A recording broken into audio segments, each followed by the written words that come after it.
दीपेंद्र हुड्डा जी, भरत अरोड़ा जी, सबसे पहले तो आपका यहाँ पर स्वागत है। मेरा सवाल सिर्फ इतना सा है दीपेंद्र जी से कि जिस तरह से कोरोना को लेकर देश में हालात बने पड़े हैं, या हरियाणा सरकार की बात करें तो यहाँ पर भी महंगाई जिस तरह से बढ़ रही है, उसको आप किस तरह से देखते हैं? धन्यवाद जी।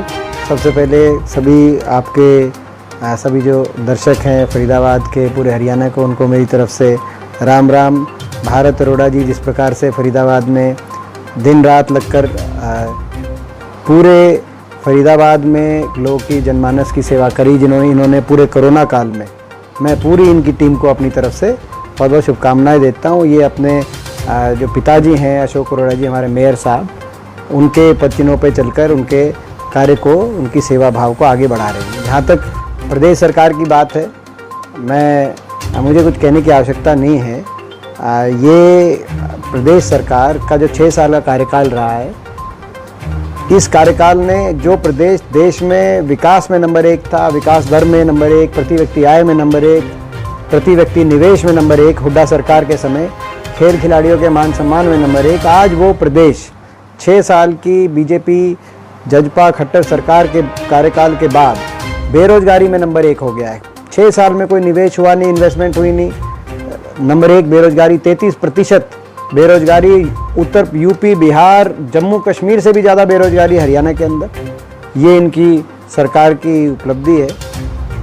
आज हरियाणा अपराध में नंबर 1 हो गया, हरियाणा प्रदेश महिलाओं के ऊपर अपराध में नंबर 1। और ये मैं नहीं कह रहा, एनसीआरबी की गृह मंत्रालय द्वारा प्रकाशित पिछले 3 साल के आंकड़े दर्शाते हैं कि हरियाणा अपराध में नंबर 1, बेरोजगारी में, अपराध में नंबर 1। और जो प्रदेश आपस में भाईचारे, खुशहाली का मिसाल दिया जाता था, जिस प्रदेश का शांति का मिसाल दिया जाता था, उस प्रदेश के अंदर इस सरकार ने हर तरीके से आपस के भाईचारे का भी नुकसान हुआ, और शांति और जो सुख शांति रहती थी प्रदेश में, वो उसमें कमी आई।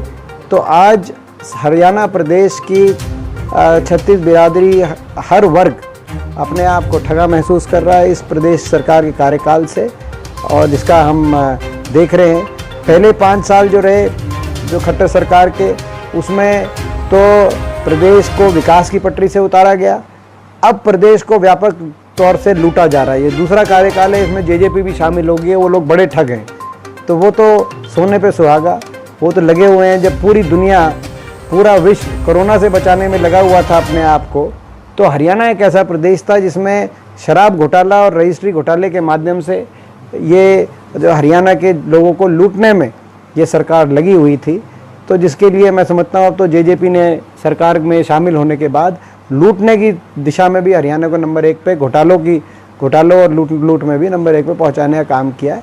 आने वाले समय में कांग्रेस पार्टी, हम लोग सारे मिलकर इस सरकार के प्रति लोगों को जागरूक करने का काम करेंगे।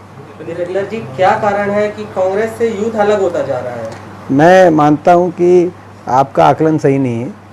हरियाणा आप प्रदेश में अभी चुनाव जो उसके नतीजों का आप विश्लेषण करेंगे तो मात्र 4600 वोटों का फ़र्क भाजपा और हरियाणा कांग्रेस में इतना फ़र्क रहा। सभी कहते थे 75 पार, और 75 पार आएगी, कितनी सीटें आएंगी, मगर जब नतीजा आया तो आपको याद होगा, अब जब दिन में 12 बजे जिस दिन गिनती हो रही थी तो कांग्रेस 37 सीटों पे आ गई थी, बीजेपी 35 सीटों पे आ गई। और आखिर में जब फैसला हुआ तो मात्र पूरे प्रदेश में 4500 वोट अगर कांग्रेस की ज़्यादा आती, जस्ट 4500, तो कांग्रेस की 36 सीट आती और भाजपा की 35 सीट आती है, हमारी ज़्यादा सीट आ रही थी। तो कहीं ना कहीं प्रदेश के लोग इस सरकार को, हरियाणा से इस सरकार की छुट्टी करना चाह रहे थे, मगर 75 पार का एक भ्रम मीडिया के माध्यम से ऐसा बना कि, जैसे आपने कहा कि एक भ्रम की स्थिति बनी कि कांग्रेस कहीं रेस में नहीं है। बाद में पता चला कि कांग्रेस तो केवल 4000 वोट से सरकार में आते आते रहेगी हरियाणा में। तो ये इस बात का सूचक है कि सरकार से लोग संतुष्ट नहीं थे, सरकार को बदलना चाहते थे। आज अर्थव्यवस्था ठप है हरियाणा की। फरीदाबाद का हम उदाहरण लें, फरीदाबाद में आपने देखा होगा, जिस फरीदाबाद को विकास की बुलंदियों पे पहुंचाने के लक्ष्य के साथ हुड्डा सरकार के समय हम लोग चले थे। आपको याद होगा, बदरपुर फ्लाईओवर की बात हो, मेट्रो की बात हो, मथुरा 4 लेन हाईवे की बात हो, बाईपास की बात हो, फ्लाईओवर की बात हो, या ESI मेडिकल कॉलेज की बात हो, चाहे YMCA यूनिवर्सिटी की बात हो, IMT चाहे वो IMT पृथला की बात हो, सारे प्रोजेक्ट, चाहे फरीदाबाद गुड़गांव रोड की हाईवे की रोड निकालने की बात है, सारे प्रोजेक्ट्स हुड्डा सरकार के प्रोजेक्ट्स 6 वर्ष के इनके कार्यकाल में नया कोई फरीदाबाद में एक काम ये बता दें, एक काम छोड़ें। हम नहीं कहते कि मेट्रो इन्होंने आगे बल्लभगढ़ से पलवल तक क्यों नहीं पहुंचाई, मैं ये कहता हूं कि एक मेट्रो का खंभा भी इन्होंने आगे क्यों नहीं मंजूर कराया, उस बारे में प्रकाश डालें।